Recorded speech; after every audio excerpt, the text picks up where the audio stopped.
ओम नमो भगवते वासुदेवाय। स्वागत है आप सभी का हमारे चैनल पर। आप सभी को जन्माष्टमी पर्व की हार्दिक शुभकामनाएं। आप सभी का दिन शुभ हो, मंगलमय हो।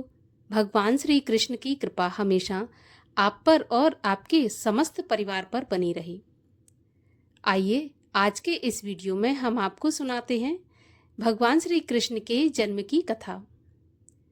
उससे पहले आपसे अनुरोध है कि अगर अभी तक आपने चैनल को सब्सक्राइब नहीं किया है, पहली बार चैनल पर आए हैं, तो चैनल को सब्सक्राइब करके बेल आइकन पर क्लिक कर लीजिए। और अगर आज की ये कथा आपको अच्छी लगे तो लाइक अवश्य कर दीजिए, क्योंकि आपके लाइक से हमें ये पता चलता है आपको हमारा वीडियो पसंद आया। और अगर आपको अच्छी लगे कथा तो औरों को भी शेयर कर दीजिए। तो चलिए अब हम शुरू करते हैं भगवान श्री कृष्ण के जन्म की कथा। एक समय की बात है, सतयुग में एक प्रतापी तथा तेजस्वी राजा केदार हुए। उनकी पुत्री का नाम था वृंदा। वृंदा ने आजीवन कौमार्य व्रत धारण करके यमुना जी के पावन तट पर कठिन तपस्या प्रारंभ कर दी। और वृंदा की तपस्या से प्रसन्न होकर भगवान प्रकट हुए और उन्होंने वृंदा को वरदान मांगने के लिए कहा। वरदान में वृंदा ने भगवान को अपने पति रूप में मांग लिया। तब भगवान उसे स्वीकार करके अपने साथ ले गए। माना जाता है कि इस वृंदा ने जिस वन में तपस्या की थी वही आजकल वृंदावन के नाम से जाना जाता है। यमुना के दक्षिण तट पर मधु नामक दैत्य ने मधुपुरी नामक नगर बसाया और उसी मधुपुरी को आज हम मथुरापुरी के नाम से जानते हैं। द्वापर युग के अंत में इस मथुरा में उग्रसेन नाम के राजा राज्य करते थे।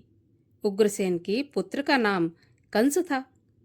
कंस ने बलपूर्वक अपने पिता उग्रसेन से राजसिंहासन छीन लिया और स्वयं राज्य करने लगा। कंस की बहन देवकी, जिसका विवाह यादव वंश के वसुदेव जी के साथ हुआ था। एक दिन कंस अपनी बहन देवकी को ससुराल पहुंचाने जा रहा था कि एक आकाशवाणी हुई कि हे कंस, जिस देवकी को तू बड़े प्रेम से इसके ससुराल छोड़ने जा रहा है, उसी के 8वें गर्भ से उत्पन्न हुआ बालक तेरा संहारक होगा। आकाशवाणी सुनकर क्रूर कंस का खून खौलने लगा। देवकी की ससुराल में पहुंचकर उसने वसुदेव की हत्या के लिए तलवार खींच ली। इस पर देवकी ने बड़ी विनम्रता से निवेदन किया कि भैया, मेरे गर्भ से जो भी संतान होगी मैं उसे तुम्हें सौंप दिया करूंगी। उसके साथ तुम जैसी मर्जी हो वैसा व्यवहार करना। कृपया मेरा सुहाग मत छीनो। तो कंस ने देवकी की विनती स्वीकार कर ली और वह मथुरा लौट आया। उसने वासुदेव और देवकी को कैद में डाल दिया। अब देवकी के गर्भ से पहला बालक पैदा हुआ। वह कंस के सामने लाया गया। कंस ने 8वें गर्भ की बात का विचार करके बालक को छोड़ दिया। तभी तत्काल नारद जी वहां पर प्रकट हो गए और नारद जी ने कंस को उसकी भूल समझाई और बोले कि क्या मालूम यही 8वां गर्भ हो, शत्रु के तो बीज को ही नष्ट कर देना चाहिए। कंस ने नारद जी के परामर्श से बालक को मार डाला। इस प्रकार कंस ने लगातार देवकी के 7 बालकों को बड़ी ही क्रूरता और निर्दयता पूर्वक मौत के घाट उतार दिया। कंस को जब देवकी के 8वें गर्भ की सूचना मिली तो उसने बहन और बहनोई को एक विशेष कारागार में डालकर उस पर कड़ा पहरा लगा दिया और द्वारों पर ताले लगवा दिए। भादों के कृष्ण पक्ष की अष्टमी को रोहिणी नक्षत्र में श्री कृष्ण जी ने जन्म लिया। उस समय भूतल पर सभी सो रहे थे। घोर अंधकार छाया हुआ था। मूसलाधार बारिश हो रही थी। वसुदेव जी की कोठरी में एक अलौकिक प्रकाश छाया हुआ था। उन्होंने देखा शंख चक्र गदा और पद्मधारी चतुर्भुज भगवान उनके सामने उपस्थित हैं। प्रभु के इस दिव्य रूप को देखकर देवकी और वसुदेव उनके चरणों में गिर गए। भगवान ने कहा, अब मैं बालक का रूप ग्रहण करता हूँ। तुम मुझे तत्काल गोकुल में नंद जी के यहाँ पहुँचा दो। उनके यहाँ अभी अभी एक कन्या ने जन्म लिया है। मेरे स्थान की पूर्ति उससे करके उसे कंस को सौंप दो। यद्यपि प्रकृति ने बड़ा भयानक रूप धारण करके रखा था, तथापि मेरी माया से सब पहरेदार सो रहे हैं। कारागार के ताले और फाटक खुल गए हैं। यमुना तुम्हें रास्ता दे देंगी। वसुदेव भगवान के कथन के अनुसार नवजात शिशु को सूप में रखकर उसी समय चल दिए। मार्ग में यमुना जी ने उमड़ उमड़ कर भगवान श्री कृष्ण के चरणों को स्पर्श किया और समुद्र में जितने भी जीव जंतु थे सभी ने कृष्ण जी के चरण स्पर्श करे। अब गोकुल पहुंचकर वसुदेव नंद जी के घर पहुंचे। घर के सभी लोग सो रहे थे, परंतु दरवाजे खुले थे। वासुदेव ने सोई हुई नंद रानी के बगल से कन्या को उठा लिया और श्री कृष्ण को उनकी जगह पर सुला दिया। उसके बाद वसुदेव कन्या को लेकर मथुरा पहुंचकर कोठरी में दाखिल हो गए तो कारागार के सभी किवाड़ अपने आप बंद हो गए और जो पहरेदार सो रहे थे वो सभी जाग गए।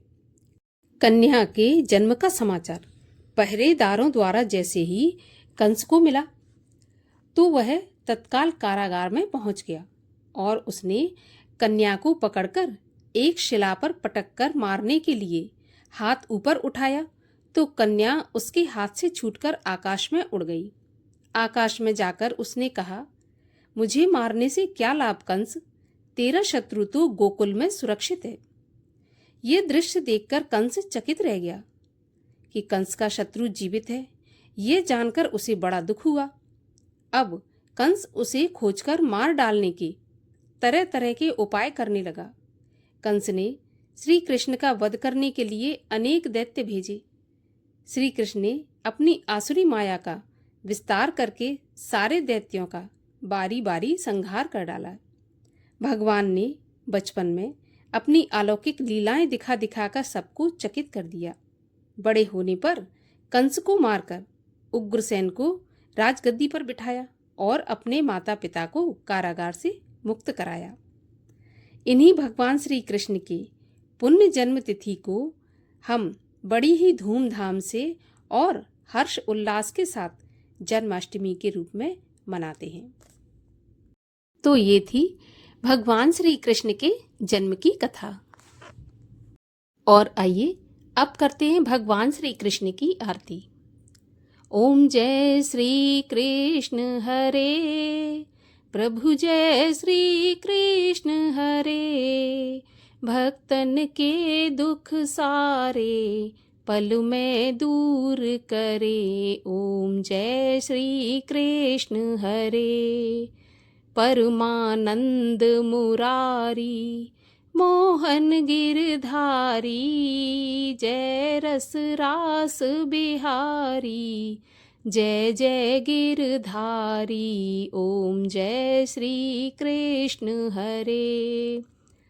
कर कंकन कटी सोहत, कानन में बाला, मोर मुकुट पीतांबर, सोहे बनमाला। ओम जय श्री कृष्ण हरे। दीन सुदामा तारे, दुखियों के दुख टारे, गज के फंद छुड़ाए, भवसागर तारे। ओम जय श्री कृष्ण हरे।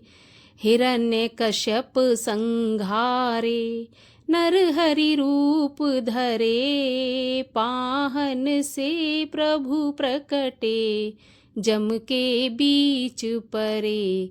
ओम जय श्री कृष्ण हरे।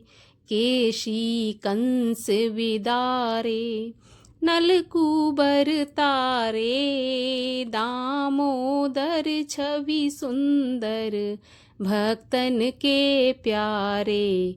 ओम जय श्री कृष्ण हरे।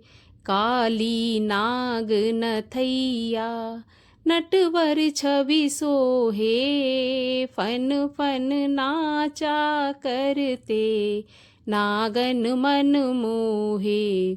ओम जय श्री कृष्ण हरे। राज्य उग्र सेन पाए, माता शोक हरे, द्रुपद सुता पत राखी, करुणा लाज भरे। ओम जय श्री कृष्ण हरे। जय श्री कृष्ण हरे प्रभु, जय श्री कृष्ण हरे। भक्तन के दुख सारे पल में दूर करे। ओम जय श्री कृष्ण हरे। बोलिए श्री कृष्ण चंद्र महाराज की जय।